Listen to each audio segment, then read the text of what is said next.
Hello అండి. Welcome back to Venus kitchen. ఈరోజు వీడియోలో పల్లీలతోటి అప్పటికప్పుడు రైస్‌ని ఎలా ప్రిపేర్ చేసుకోవాలో చూద్దామండి.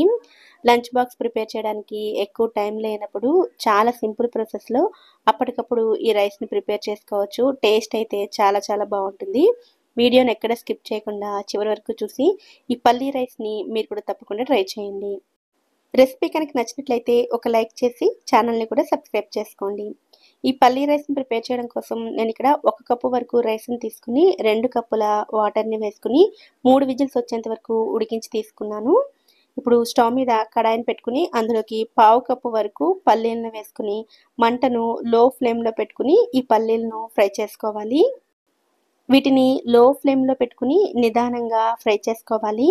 అప్పుడే పల్లీలు లోపల వరకు బాగా ఫ్రై అయ్యి రైస్‌లో మనం పొడి చేసి కలిపినప్పుడు మంచి ఫ్లేవర్ వస్తుంది. పల్లీలు సగం ఫ్రై అయిన తర్వాత ఇందులోకి పావు కప్పు వరకు ఎండు కొబ్బరి ముక్కల్ని గానీ లేదా పచ్చి కొబ్బరిని గానీ వేసుకోవాలి. ఇందులోనే 4 ఎండుమిరపకాయలను కూడా వేసుకోవాలి.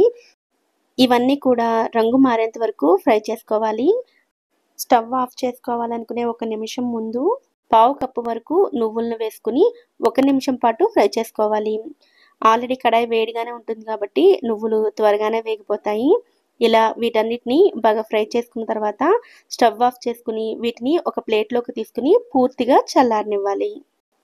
పల్లీలు, కొబ్బరి, నువ్వులు ఈ 3 కూడా నూనెకి సంబంధించిన దినుసులు కాబట్టి వీటిని పూర్తిగా చల్లారిపోయిన తర్వాత మాత్రమే గ్రైండ్ చేసుకోవాలి. తర్వాత ఒక మిక్సీ జార్‌ని తీసుకుని ఇందులోకి 7, 8 వెల్లుల్లి రెబ్బలు, 1 టేబుల్ స్పూన్ కారాన్ని వేసుకోవాలి. మనం వేసుకున్న 4 ఎండుమిరపకాయల కారం సరిపోదండి. ఇలా కారం వేసుకున్నట్లయితే రైస్ మంచి కలర్‌లోకి వస్తుంది. లేదా మీరు పూర్తిగా ఎండుమిరపకాయలనే వేసుకొని కూడా చేసుకోవచ్చు. తర్వాత చల్లారపెట్టుకున్న పల్లీలను కూడా వేసుకుని వీటన్నిటిని కంటిన్యూగా గ్రైండ్ చేయకుండా మధ్య మధ్యలో ఆపుతూ ఇలా కొంచెం కోర్స్‌గా పొడి పొడిగా వచ్చేటట్లుగా గ్రైండ్ చేసుకోవాలి. దినుసులు వేడిగా ఉన్నప్పుడు గ్రైండ్ చేసినా లేదా మధ్య మధ్యలో ఆపకుండా కంటిన్యూగా గ్రైండ్ చేసినా ఇలా పొడి పొడిగా రాకుండా ఆయిల్ రిలీజ్ అయ్యి ముద్దలా వచ్చేస్తుంది. ఇలా గ్రైండ్ చేసుకున్న పొడిని పక్కన పెట్టుకుని స్టవ్ మీద కడాయిని పెట్టుకుని అందులోకి 2 టేబుల్ స్పూన్ల ఆయిల్‌ని వేసుకోవాలి. నూనె వేడైన తర్వాత పావు కప్పు పల్లీలను వేసుకుని వాటిని లో ఫ్లేమ్‌లో ఫ్రై చేసుకోవాలి. పల్లీలు సగం ఫ్రై అయిన తర్వాత అందులోకి 1 టేబుల్ స్పూన్ ఆవాలు, 2 టేబుల్ స్పూన్ల శనగపప్పు, 1 టేబుల్ స్పూన్ మినపప్పు వేసుకుని వీటన్నిటిని బాగా ఫ్రై చేసుకోవాలి. ఇవన్నీ బాగా ఫ్రై అయిన తర్వాత ఇందులోకి 2 రెమ్మల కరివేపాకు, అలాగే మనం ముందుగా గ్రైండ్ చేసి పెట్టుకున్న పొడిని కూడా వేసుకోవాలి. పచ్చి కొబ్బరిని కాకుండా ఎండు కొబ్బరిని ఉపయోగించి కొద్దిగా ఉప్పు కలుపుకొని ఉంచుకున్నట్లయితే ఈ పొడి 15 రోజుల పైనే ఫ్రిడ్జ్‌లో పెట్టకపోయినా నిలవ ఉంటుంది. ఫ్రిడ్జ్‌లో పెట్టినట్లయితే ఇంకా ఎక్కువ రోజులు కూడా నిలవ ఉంటుంది. పొడి వేసుకున్న తర్వాత అంతా ఒకసారి బాగా కలుపుకోవాలి. తర్వాత ఇందులోకి ముందుగా మనం చల్లారపెట్టి ఉంచుకున్న రైస్‌ని, అలాగే రుచికి సరిపడా ఉప్పుని, సన్నగా తరిగిన కొత్తిమీరని కూడా వేసుకొని అంతా బాగా కలుపుకోవాలి. పొడంతా రైస్‌కి బాగా పట్టేటట్లుగా ఈవెన్‌గా కలుపుకోవాలి. ఇలా అంతా బాగా కలుపుకున్న తర్వాత మంటను లో ఫ్లేమ్‌లోనే ఉంచుకొని మూత పెట్టుకుని 1 నిమిషం పాటు కుక్ చేసుకోవాలి.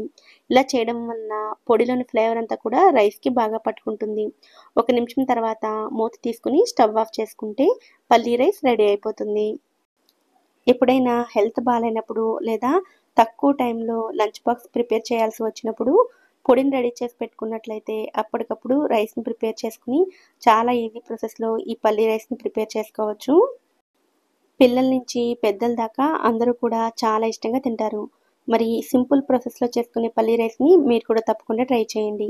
ఈ వీడియో కనుక మీకు నచ్చినట్లయితే వీడియోని లైక్ చేసి ఛానల్‌ని కూడా సబ్స్క్రైబ్ చేసుకోండి. నోటిఫికేషన్స్ మిస్ అవ్వకుండా ఉండడం కోసం పక్కనే ఉండే బెల్ ఐకాన్‌ని కూడా యాక్టివేట్ చేసుకోండి. Thank you so much for watching.